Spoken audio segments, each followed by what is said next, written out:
Hello dear students, welcome to school spare. আশা করি সবাই ভালো আছো। তো আজকের ভিডিওতে আমরা সপ্তম শ্রেণীর গণিত বইয়ের 21 পৃষ্ঠা থেকে শুরু করে 23 পৃষ্ঠা পর্যন্ত যে উদাহরণের অঙ্কগুলো রয়েছে এগুলো সমাধান করব এবং তোমাদেরকে স্টেপ বাই স্টেপ বুঝিয়ে দিব। এটি হচ্ছে তোমাদের দ্বিতীয় পর্ব। প্রথম পর্বে আমরা 18 থেকে শুরু করে 21 পৃষ্ঠা পর্যন্ত যে অঙ্কগুলো ছিল ওগুলো সমাধান করেছি। তো তোমরা যারা ভিডিওটা দেখো নাই তারা আগে ভিডিওটা দেখে আসো, নয়তো এই ভিডিওটা ভালো করে বুঝবা না। ওই ভিডিওর লিঙ্ক আমি ডিসক্রিপশন অথবা কমেন্ট বক্সে দিয়ে দিব, তোমরা ওখানে ক্লিক করে ভিডিওটা দেখে নিতে পারবা। তো আমরা আজকে এগুলো সমাধান করব। তো রেগুলার এরকম ভিডিও সবার আগে আপডেট পেতে আমার স্কুল স্পেয়ার ইউটিউব চ্যানেলটি সাবস্ক্রাইব করে পাশে থাকা বেল আইকনটি ওপেন করে অল করে দাও, যেন আমি ভিডিওগুলো ছাড়ার সাথে সাথে তোমরা নোটিফিকেশন পেয়ে যাও। অবশ্যই একটা কথা মাথায় রাখবা, এগুলো করার সময় খাতা কলম নিয়ে বসবা এবং আমার সাথে সিরিয়াল ওয়াইজ করতে থাকবা, কারণ আমরা এগুলো রেগুলার এখন প্লেলিস্ট আকারে তোমাদেরকে পুরো অধ্যায়ের এক ভিডিওগুলো সিরিয়াল ওয়াইজ করে করে দিয়ে দিব। তো দেরি না করে চলো শুরু করি আজকের ভিডিও।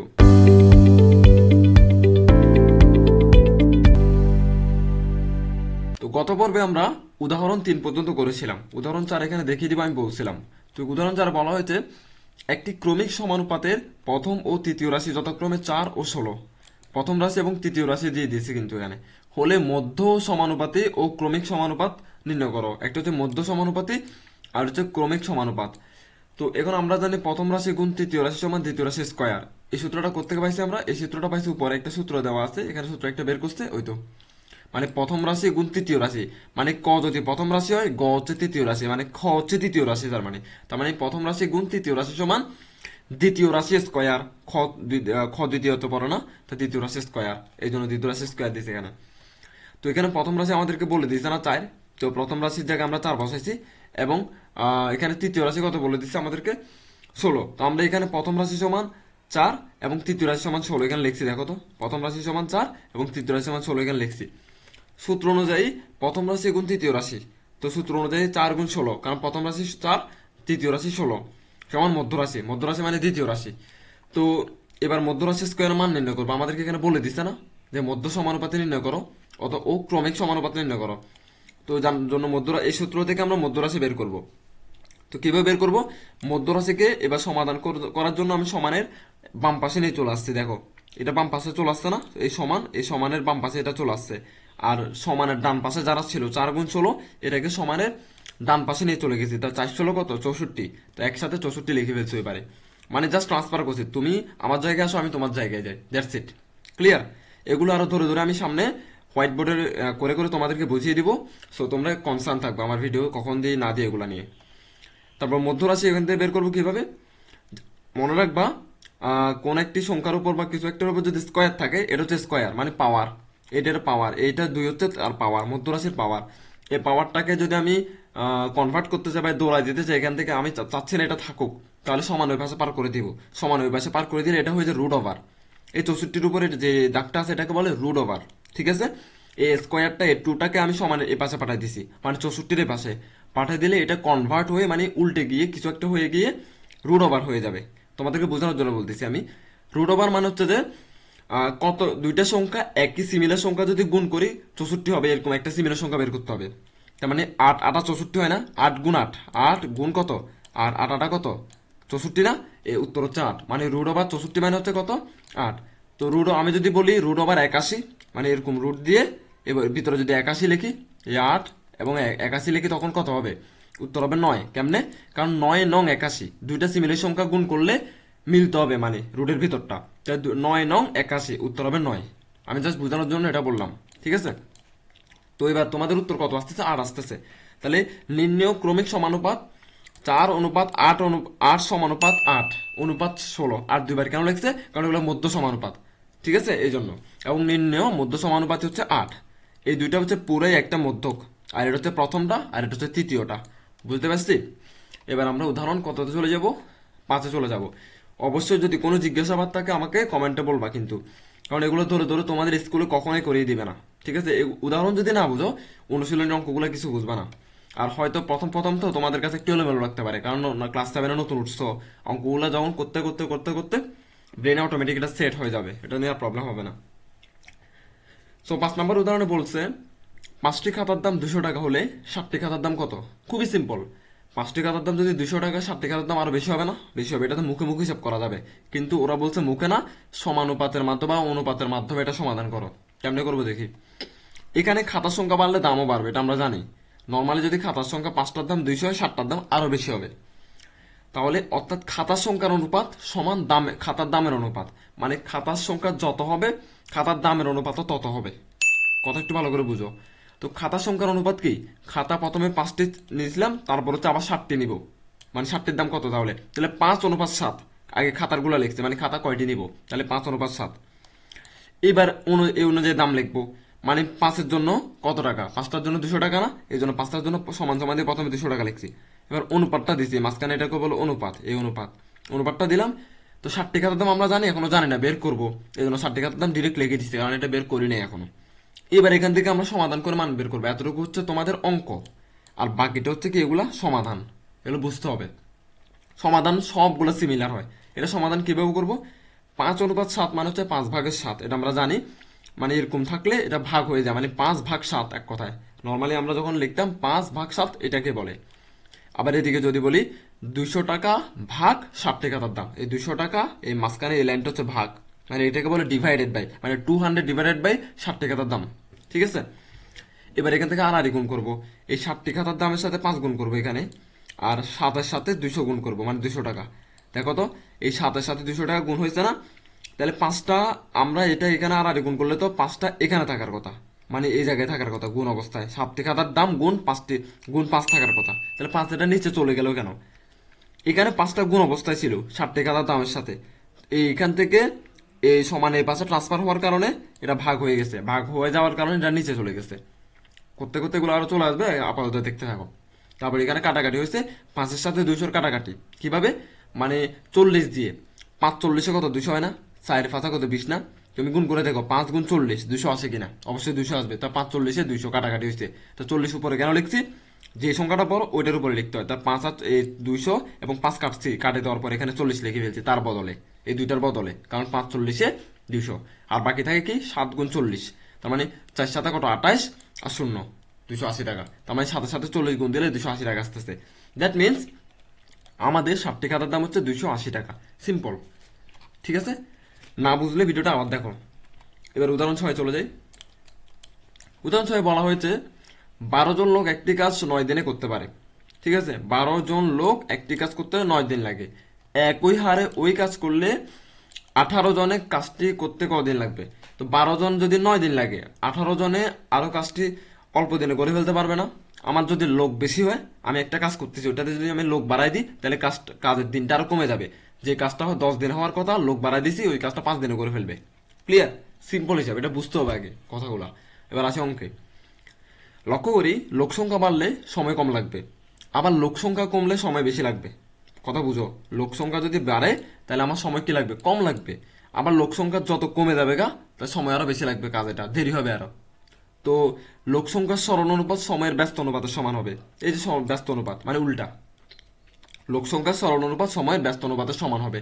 That means 12:18। 12 হচ্ছে 12 জন লোক, আর 18 মানে 18 জন লোক। ঠিক আছে, এই দুইটা 12:18 সমান নির্ণয় সময় অনুপাত 9 দিন। তো 12 এখানে নির্ণয় সময় কেন দিছে প্রথমে, এবং 18 এখানে 9 কেন দিছে, একটা প্রশ্ন আসে এখানে। 18 সমান নির্ণয় সময় হওয়ার কথা, কিন্তু এটা ব্যস্ত অনুপাত বলার কারণে 12 সমান নির্ণয় সময় হয়ে গেছে, আর 18 সমান 9 দিন হয়ে গেছে। অথচ 12 জন কিন্তু 9 দিনে করছে, তার মানে 12-9 এটা প্রান্তিক প্রান্তিক হয়ে গেছে, আর এটা মধ্য হয়ে গেছে। তোমরা আগের ওগুলো বুঝলে তোমরা হয়তো বুঝতে পারবা, আগে যে অঙ্ক ভিডিওটা দেখলে এগুলো বুঝতে পারবা। তবে এবার আমরা ভাগ দিছি, কারণ আমরা জানি যে 12:18 মান হচ্ছে 12/18। আমার নির্ণয় সময় অনুপাত 9 দিন মানে হচ্ছে নির্ণয় সময় ডিভাইডেড বাই 9, মানে ভাগ আর কি, এটাকে ভাগ বলে। তো 12 আর 18 যদি আমি কাটাকাটি করি, এটাকে যদি 6 দিয়ে কাটাকাটি করি, ভালো করে খেয়াল করো, 6 দিয়ে কাটাকাটি করলাম, তাহলে 6×2 = 12, আর 18কে 6 দিয়ে 18কে সেম 6 দিয়ে কাটাকাটি করবো, কারণ উপরেরটাকে যত দিয়ে কাটাকাটি করবা নিচেরটাকে সেম তত দিয়ে কাটাকাটি করতে হবে। তাহলে 3×6 = 18, তাহলে উপরে 2 নিচে 3। সেম ভাবে নির্ণয় সময় বাই 9 দিন, এটা তো আর কিছু করতে পারবো না। এখান থেকে আমরা নির্ণয় সময়টা বের করব। তো এবার আর গুণ করে দিব, নির্ণয় সময় এখানে চলে আসছে আমার, আর দুইটা এই 2-এর সাথে 9 এখানে গুণ হয়ে গেছে, তাহলে 2 × 9 উপরে চলে আসছে। 3টাকে আমি সমান এই পাশে ট্রান্সফার করে দিছি, তাহলে 3 গুণ ছিল, গুণ অবস্থা থেকে ভাগ অবস্থা হয়ে গেছে। ঠিক আছে, এই জিনিসটা হয়তো পেঁচাল লাগতে পারে, এটা কিভাবে হয়েছে না হয়েছে দেখতে থাকো। সামনে যখন বীজগণিতের অঙ্কগুলো করাবো তখন হাতে কলমে ধরে ধরে বুঝিয়ে দিব তখন। ঠিক আছে। তো নির্ণয় সময় সমান এতদিন।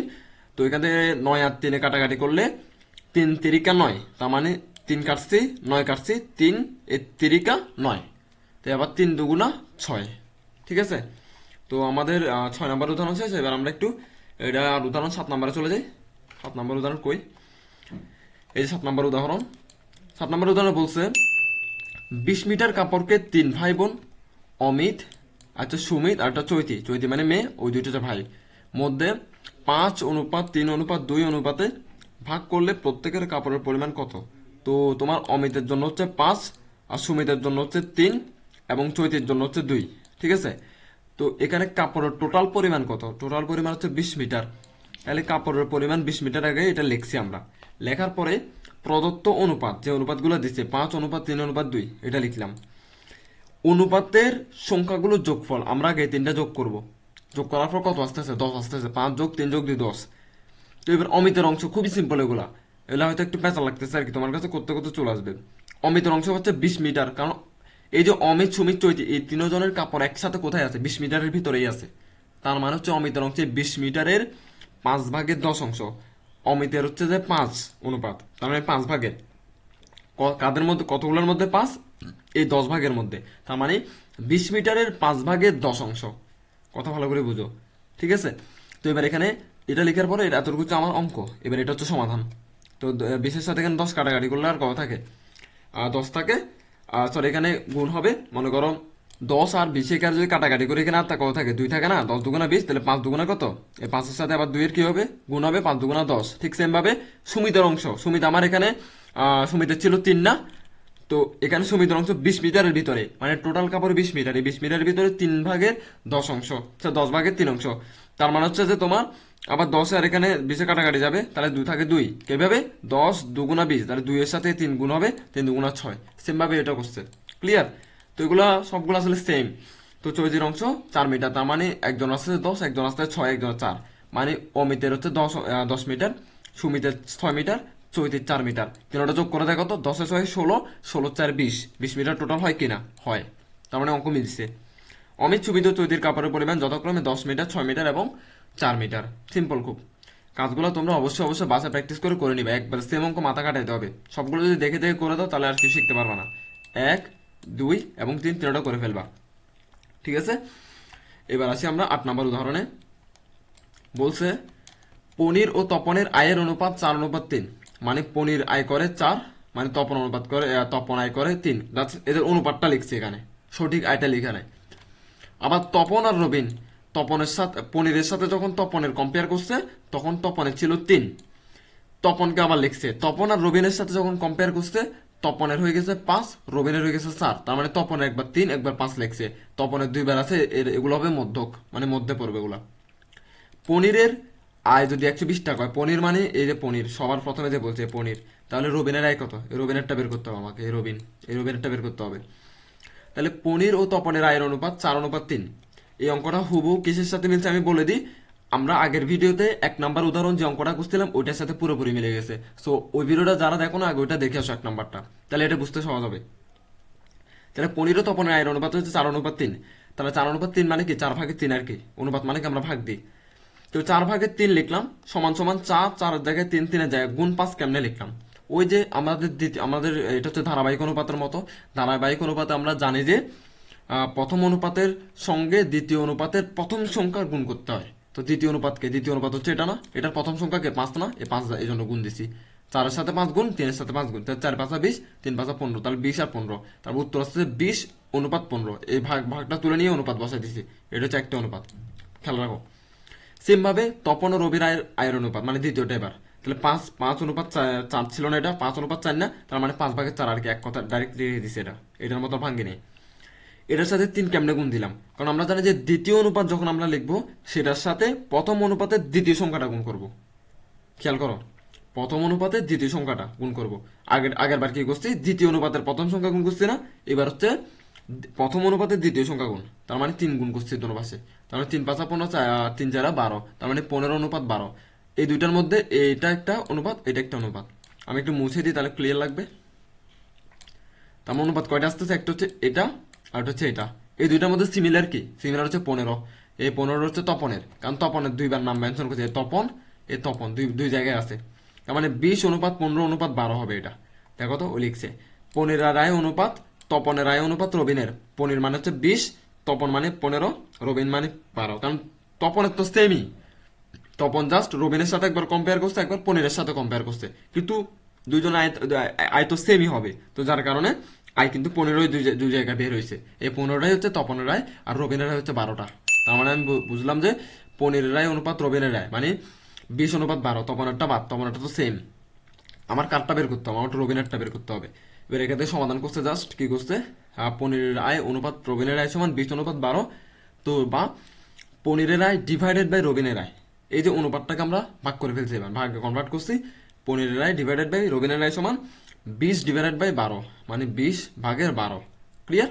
তো এটা জাস্ট অনুপাতটা তুলে ফেলছি। এবার এখান থেকে বের করবো কার মান, রবিনের আয়টা বের করবো। তো রবিনের আয়ের জায়গায় লিখলাম, এখানে লেখার পরে পনিরের আয়কে সমান ওই পাশে পাঠিয়ে দিচ্ছি। তার মানে এটা গুণ হয়ে গেছে ওই পাশে গিয়ে। এটা কাজ ভাগ অবস্থায় আছে না ওর সাথে, রবিনের সাথে।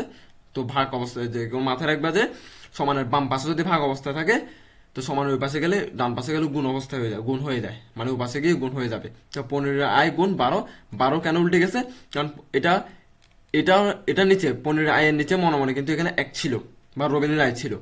তো এটা তোমরা এই জিনিসটা প্যাচ, এটা অনেকটা প্যাচ আলো, এটা আমরা খাতা কলমে আরো সুন্দর করে বুঝিয়ে দিব সামনে। কারণ এভাবে যদি আমি এটা লিখতে যাই, এখানে মাউস দিয়ে লেখা ডিরেক্ট যাচ্ছে না, এখানে একটা প্যাচ আছে। এগুলো হচ্ছে বীজগণিতে গেলে বুঝবা। তোমরা হয়তো ক্লাস 6-এ যেহেতু তোমরা ভালো করে পড়ো নাই, এগুলো অনেকে বুঝো না যে প্লাস থাকলে মাইনাস হয়ে যায়, মাইনাস থাকলে প্লাস হয়ে যায়, ভাগ থাকলে গুণ হয়, গুণ থাকলে ভাগ হয়। এখানে একটা প্যাচ আছে, এই জিনিসটা ভালো করে বুঝতে হবে একটু। এটা বুঝে গেলে যে কোনো সমাধান পারবা। তো এখানে এই সমাধানটা হয়েছে, মানে 15 গুণ 12 ডিভাইডেড বাই 20।